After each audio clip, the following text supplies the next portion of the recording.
So Mark Carney has released his cabinet as his first official move as Prime Minister. And while many were predicting that we might see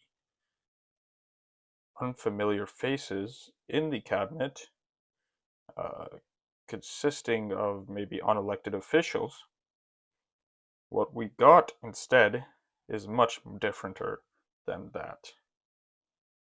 Um, so many of the faces are the same as what we saw in the Trudeau Cabinet. Many of the high rankers, the high flyers, are still there, including the controversial ones. However, some were removed from the cabinet. Those individuals being, in the CBC article, they point out that Justin Trudeau's lifelong close friend and bulldog, Mark Miller, is out as minister and is out of the cabinet. And he had a very contentious terms in his files, and many people took issue with him.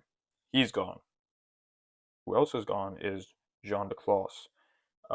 He is a Quebec minister. He held many positions, and though he endorsed Carney's bid, he is also out.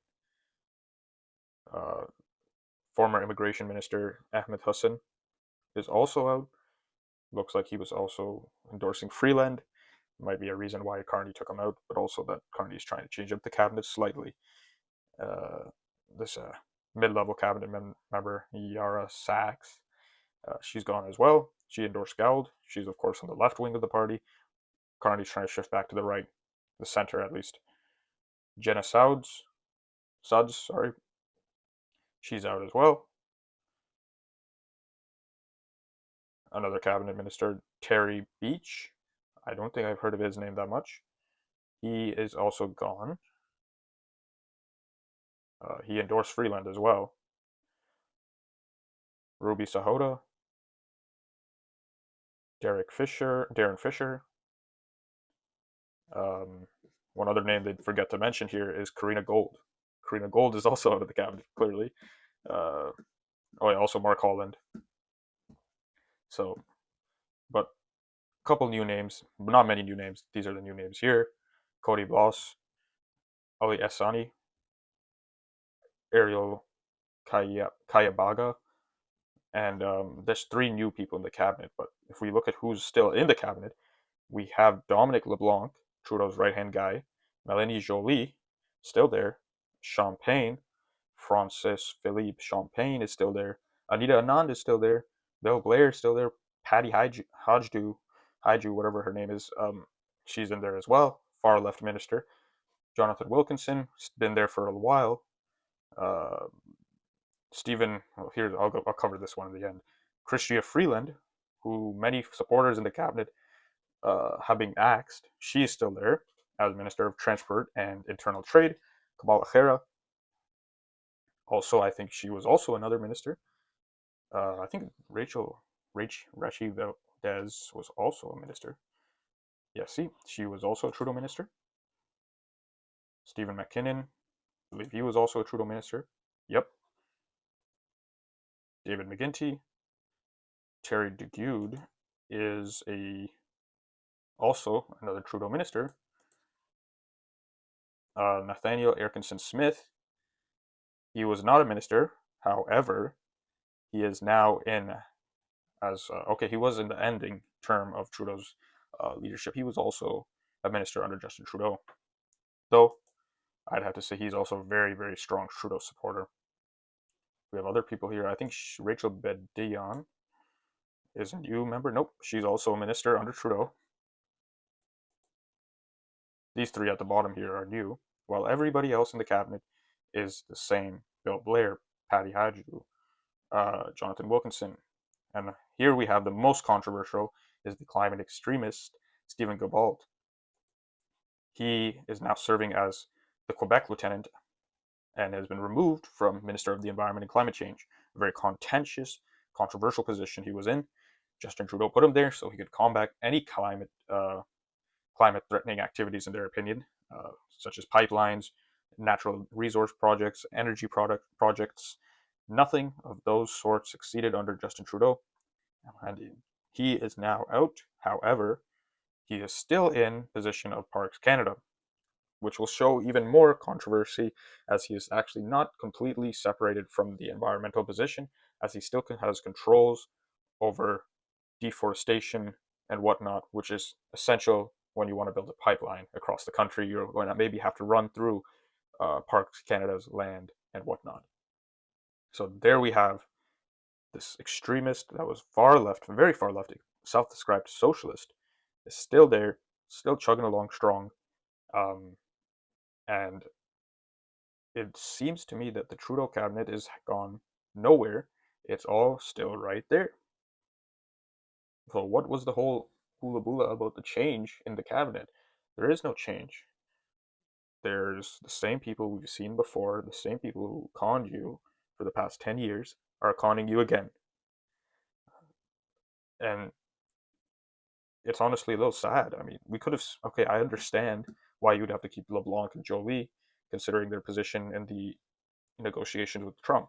But all these other guys, you could have axed them, got them out of here, brought in other people, and they might say there's issues with like, clearance and getting them approved or whatnot. But he didn't try anything. He didn't have any effort into putting in new people into the cabinet.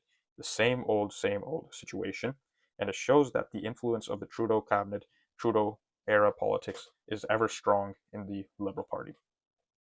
They're not out of the water of the green activism and socialist policies because they have self-proclaimed socialists in the party, despite what Mark Carney might say as him being more of a fiscally responsible individual. So in that regard, Carney gets a big F for his cabinet because he didn't change anything. It's just like you replaced Carney here with Justin Trudeau, and everybody else here is the same. A little less people, but otherwise the same people. Surprising? Not really. Carney's election has not been a change for the Liberal Party. It is a weak, cover-up job to make them look different, but their policies, their agenda, their ideals are still the same as before.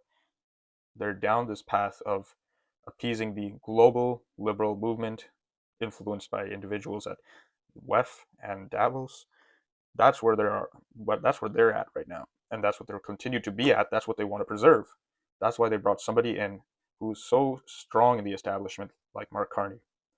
Do you want another establishment politician who only serves the interests of these big players and big corporations, or do you want somebody who will be speaking from the perspective of the average Canadian?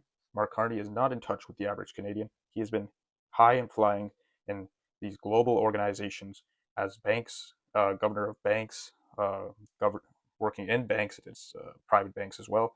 He is very, very far from the actual issues that the average Joe working in a giant tiger might have, or what the average Joe working at the pipelines in Alberta might have. It doesn't seem to me that he will be able to deal with Trump as well. They say he's best suited to deal with Trump, but I don't think he's best suited to deal with Trump. He might be suited to better deal with the fallout from the failure of not dealing with Trump. Maybe so. And I've heard this analogy from, what's his name? Nick Nanos, where he said that Mark Carney is like the fireman coming in who's going to, you know, control and burn out, extinguish the fire. Well, in reality, when you're the fireman who actually set the fire in the first place, how can you claim to be the savior?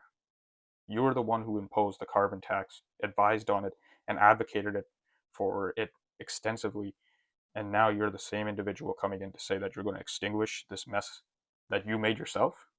So clearly, it's not in the best interests of Canadians to trust this cabinet under Mark Carney or Mark Carney himself. It's just a replacement of Justin Trudeau to keep the status quo strong and keep their agenda thriving. No change, just the same old, same old.